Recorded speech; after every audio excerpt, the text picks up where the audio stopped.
በቤተ ክርስቲያናችን ከሚዘከሩ የእመቤታችን የቅድስት ድንግል ማርያም ክብረ በዓላት መካከል አንዱ ይህ መስከረም 21 ቀን የሚውለው ብዙኃን ማርያም በመባል የሚታወቀው ታላቅ ክብረ በዓል ነው ማለት ነው። ይህ ክብረ በዓል በሁለት ዋና ዋና ምክንያቶች ይከበራል።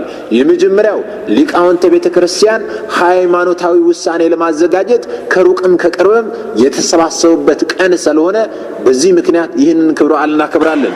ሁለተኛው ደግሞ ጌታችን መድኃኒታችን ኢየሱስ ክርስቶስ የተሰቀለበት ቅዱስ ዕፀ መስቀል በግሸን ደብረ ከርቤ የተቀመጠበት ዕለት በመሆኑ በእነዚህ በሁለት ዋና ዋና ምክንያቶች ይህንን ክብረ በዓል እናከብራለን ማለት ነው።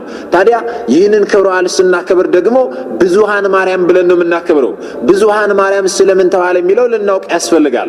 ብዙኃን ማርያም የተባለበት ምክንያት በዓለም ዙሪያ የሚገኙ ታላላቅ ሊቃውንተ ቤተ ክርስቲያን በንጉሥ ቆስጠንጢኖስ ጥሪ መሰረት አርዮስን ለማውገዝ ሚያዝያ 21 ቀን ጉዞ ጀምረው መስከረም 21 ቀን በኒቂያ ስለተሰበሰቡ ብዙኃን ማርያም ተብሏል ማለት ነው።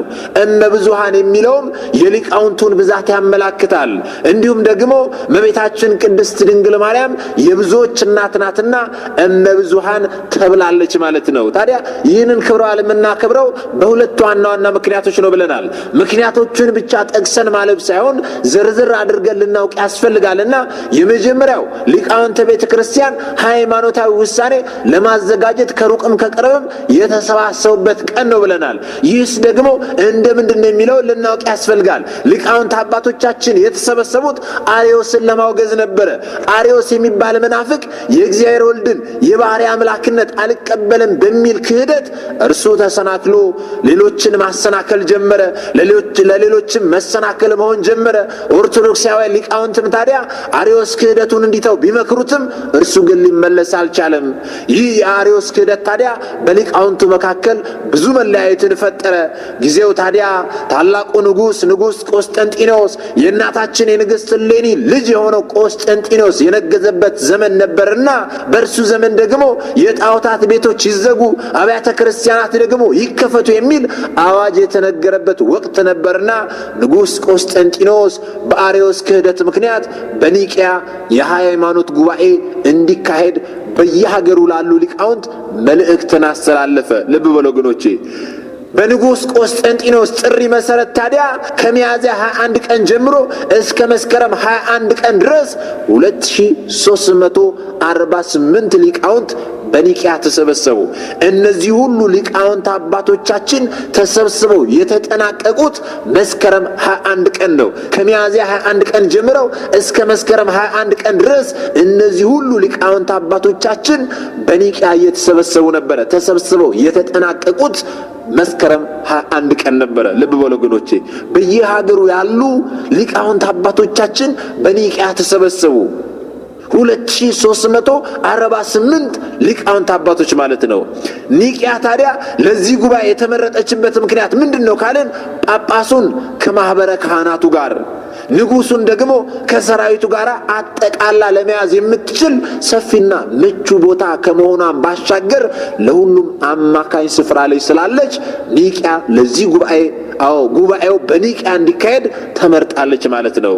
ታዲያ በጉባኤው ከተሰበሰቡ ሊቃውንት መካከል እንደ ቅዱሳን ሐዋርያት ሙታንን ያስነሱ፣ ለምጽ ያነጹ፣ አንካሳ ያረቱ፣ የዕውራንን ዓይን ያበሩ፣ ደዌያንን የፈወሱ ብዙ ቅዱሳን አባቶቻችን ነበሩ። ልብ በሉ ወገኖቼ፣ ከነዚህ ከ2348 ሊቃውንት አባቶቻችን መካከል የበቁ አባቶች ነበሩ።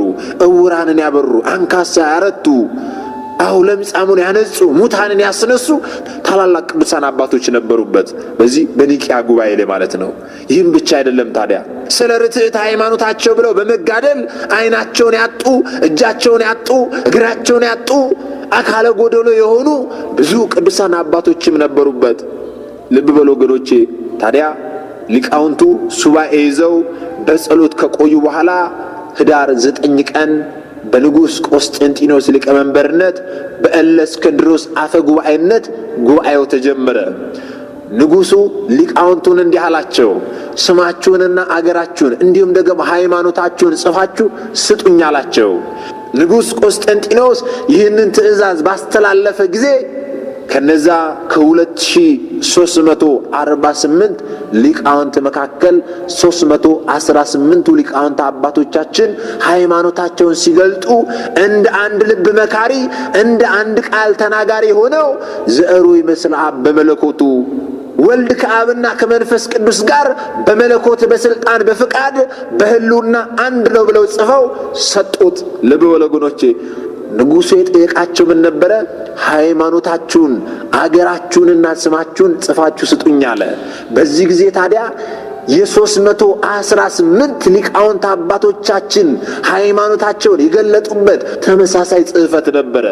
ንጉሡም ታዲያ ይህንን ጽሕፈት ሲመለከት እጅጉኑ ተደንቆ ሃይማኖት እንደ 318ቱ ሊቃውንት ይሁን ብሎ አዋጅን አስነገረ። ልብ በሉ፣ እነዚህ ሊቃውንት አባቶቻችን ሃይማኖታቸውን ሲገልጡ እንደ አንድ ልብ መካሪ፣ እንደ አንድ ቃል ተናጋሪ ሆነው በመንፈስ ቅዱስ ተመርተው ተመሳሳይ ነገር ጽፈው ሰጡ ማለት ነው። ልብ በሉ፣ 318ቱ ሊቃውንት በጉባኤው አርዮስን አውግዘው በመለየት በአንድ አምላክ እናምናለን የሚለውን የሃይማኖት ጸሎት ወይም ደግሞ የሃይማኖት መሰረትና ሌሎችንም የሃይማኖት ውሳኔዎችን ደንግገዋል ማለት ነው። ልብ በሉ።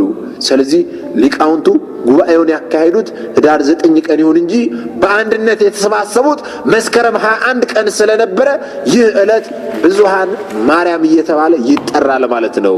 ብዙ የቤተ ክርስቲያን አባቶች ስለ ሃይማኖታዊ ጉባኤ የተሰበሰቡበት ዕለት ነውና ማለት ነው። ሁለተኛው ምክንያት ደግሞ መስከረም 21 ቀን ለምንድን ነው የምናከብረው ስንል የጌታችን የመድኃኒታችን የኢየሱስ ክርስቶስ መስቀል በአምባሰል ተራራ በግሸን ደብረ ከርቤ የገባበትና በዓሉ የከበረበት ዕለት ስለሆነ ነው ይህንን ታላቅ ክብረ በዓል የምናከብረው። ይህስ ደግሞ ታሪኩ እንደምንድን ነው የሚለው ልናውቅ ያስፈልጋል። በባለፈው የመስቀል በዓልን ስናክብር እናታችን ንግሥት እሌኒ እንዴት አድርጋ የክርስቶስን መስቀል እንዳገኘች የእርሷንም ታሪክ ጭምር ከብዙ በጥቂቱ አጠር አድርገን ተመልክተናል። አሁን ደግሞ መስቀሉ ከተገኘ በኋላ እንዴት ነው የሆነው፣ እንዲሁም ደግሞ ወደ ሀገራችን ወደ ኢትዮጵያ ወደ ግሸን ደብረ ከርቤ እንዴት ነው የመጣው የሚለውን ልናውቅ ያስፈልጋልና ይህን አጠር አድርገን እንመለከታለን። እንግዲህ እናታችን ንግሥት እሌኒ መስከረም 16 ቀን በ320 ዓመተ ምህረት በዕጣን ጢስ ምልክት ቁፋሮ አስጀምራ መጋቢት 10 ቀን አግኝታ የጌታችንን መስቀል አወጣችው። ከተቀበረበት ጉድጓድ አወጣችው። ካወጣችውም በኋላ ደግሞ ታላቅ ቤተ መቅደስ ጎልጎታ ላይ ሰርታ በክብር አስቀመጠችው። ይህ የጌታችን የመድኃኒታችን የኢየሱስ ክርስቶስ መስቀልም ታዲያ ከዚያ ዕለት ጀምሮ እንደ ፀሐይ እያበራ ደዌ እየፈወሰ አጋንንት እያባረረ ልዩ ልዩ ገቢረ ተአምራትን እየሰራ ሙት እያስነሳ እውር እያበራ ልክ እንደ ቀድሞ ሁሉ ተአምራቱን ቀጠለ። ቀድሞም የጌታችንን መስቀል የቀበሩት ብዙ ገቢረ ተአምራትን በማድረጉ ነው። እናታችን ንግሥት እሌኒ ከተቀበረበት ጉድጓድ አውጥታ በጎልጎታ ቤተ መቅደስ ሰርታ ብታስቀምጠው በዚያ በተቀመጠበት ቦታ ላይ የክርስቶስ መስቀል ልክ እንደ ቀድሞ ሁሉ ብዙ ገቢረ ተአምራትን ማድረግን ጀመረ ማለት ነው።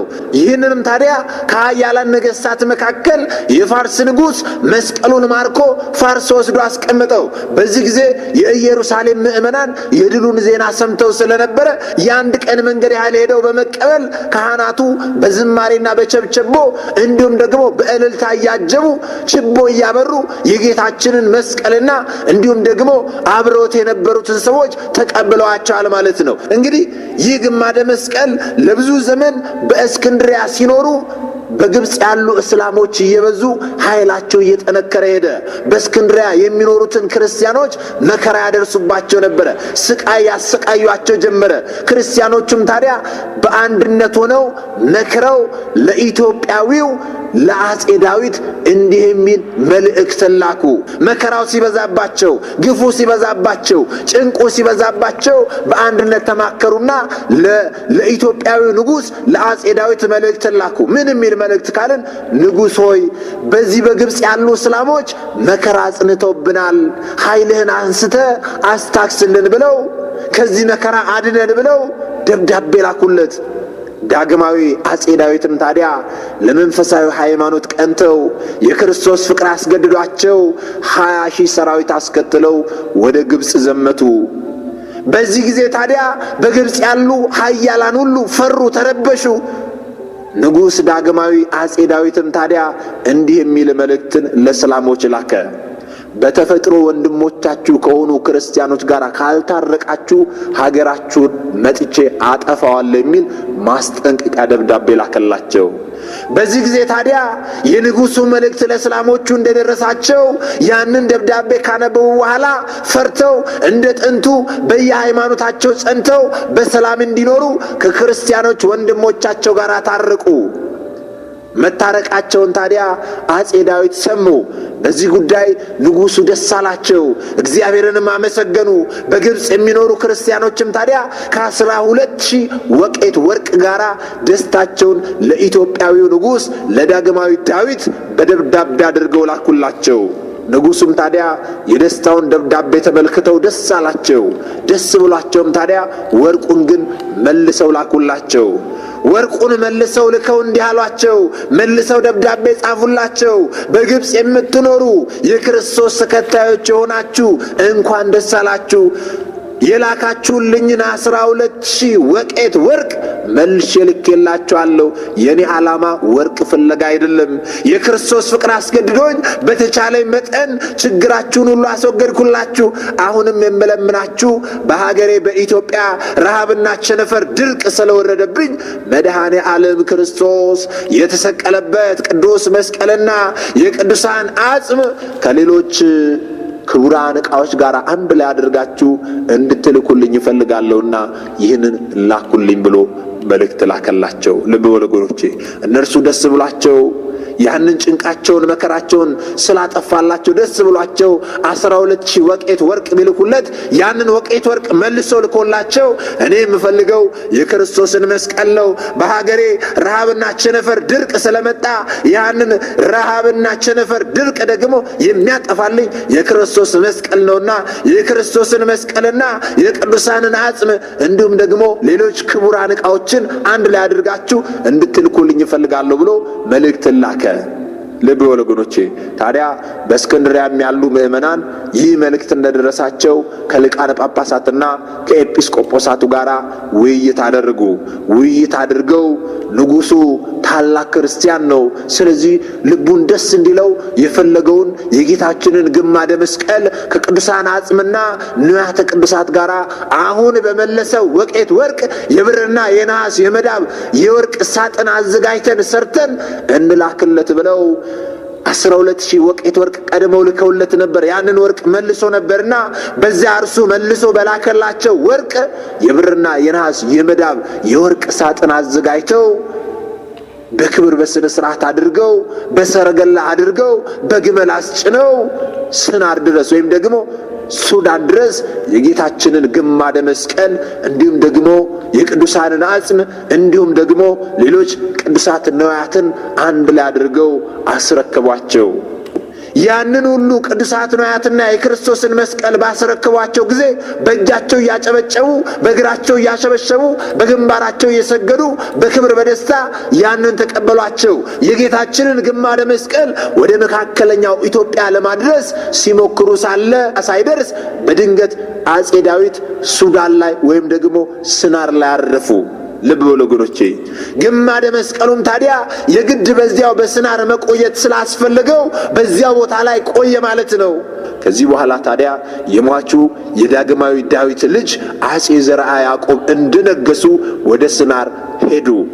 ወደ ስናር ከሄደ በኋላ ግማደ መስቀሉን ከሌሎች ንዋያተ ቅዱሳት ጋር አምጥተው በመናገሻ ከተማቸው በደብረ ብርሃን ላይ ቤተ መቅደስ ሰርተው ለማስቀመጥ ሲደክሙ በሕልማቸው አንብር መስቀሌ በዲበ መስቀል፣ ወዳጄ ዘርዓ ያዕቆብ ሆይ መስቀሌን በመስቀለኛ ቦታ ላይ አስቀምጥ የሚል ሕልምን አዩ።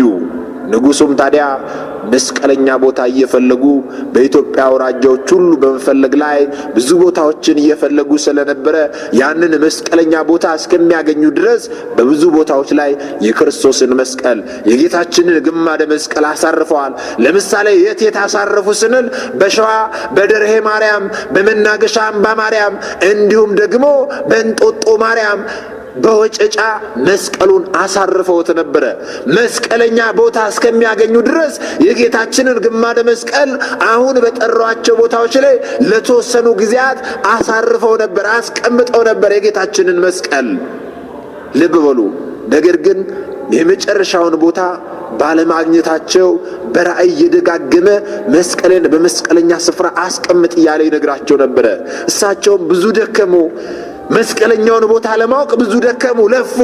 ነገር ግን ያንን መስቀለኛ ቦታ ሊያገኙ አልቻሉም። አጼ ዘርዓ ያዕቆብ ታዲያ ያንን መስቀለኛውን ቦታ ለማግኘት ለ7 ቀን ሱባኤ ገቡ። ሱባኤ ከገቡም በኋላ ታዲያ መስቀለኛውን ቦታ የሚመራ አምደ ብርሃን ይመጣል የሚል ቃል ሰሙ። ጌታችን ይህንን አሰማቸው። ከዚያም በኋላ ሱባኤ ገብተው ይህንን ከሰሙ በኋላ እርሳቸው ከዚያ እንደወጡ መስቀለኛውን ቦታ የሚመራ የብርሃን አምድ ከፊታቸው መጥቶ ቆመ። በዚያ የብርሃን አምድ መሪነት ወደ ወሎ ክፍለ ሀገር አምባሰል አውራጃ ውስጥ ግሸን ከምትባል አምባ መርቶ አደረሳቸው። በእውነትም ይህቺ ሲመለከቷት ግሸን የተባለችው ቦታ አዎ ጥበበኛ ሰው እንደ ቀረጻት የተዋበች መስቀለኛ ቦታ ሆና አገኟት። ትክክለኛ መስቀለኛ ቦታ፣ መስቀሉ የሚቀመጥባት መስቀለኛ ቦታ ሆና አገኟት። የልባቸው ስለደረሰ ደስ አላቸው። በዚያም ታዲያ በዚያ አምባ ላይ ታላቅ ቤተ መቅደስ ሰርተው መስቀሉንና ሌሎችን ንዋያተ ቅዱሳቱን በየማዕረጋቸው የክብር ቦታ መድበው አስቀመጧቸው። ዘመኑ በ14ኛው መቶ ክፍለ ዘመን ነው። ከእስክንድርያ ሀገር ከመስቀሉ ጋር በልዩ ልዩ ሳጥን ተቆልፈው የመጡ ብዙ ንዋያተ ቅዱሳት አሉ። ጌታ በዕለተ ዓርብ ለብሶት የነበረው ቀይ ከለሜዳ በሀገራችን በኢትዮጵያ አለ፣ መጥቷል። ወገኖቼ ከግማደ መስቀሉ ጋር መጥቷል። ሐሞት የጠጣበት ሰፍነግ ወይም ደግሞ ጽዋ አዎ ከጌታችን መስቀል ጋር መጥቷል። የተለያዩ የቅዱሳን አጽም ወደ ሀገራችን ወደ ኢትዮጵያ ከግማደ መስቀሉ ጋር መጥቷል። ስለዚህ የጌታችን የመድኃኒታችን ኢየሱስ ክርስቶስ ግማደ መስቀል ወደ ሀገራችን ወደ ኢትዮጵያ መጥቶ በግሸን ደብረ ከርቤ ያረፈበት ዕለት ነው። ይህ መስከረም 21 ቀን ማለት ነው። ለዚህ ነው መስከረም 21 ቀን ግሸን ደብረ ከርቤ እያልን ይህንን ታላቅ ክብረ በዓል የምናከብረው ማለት ነው።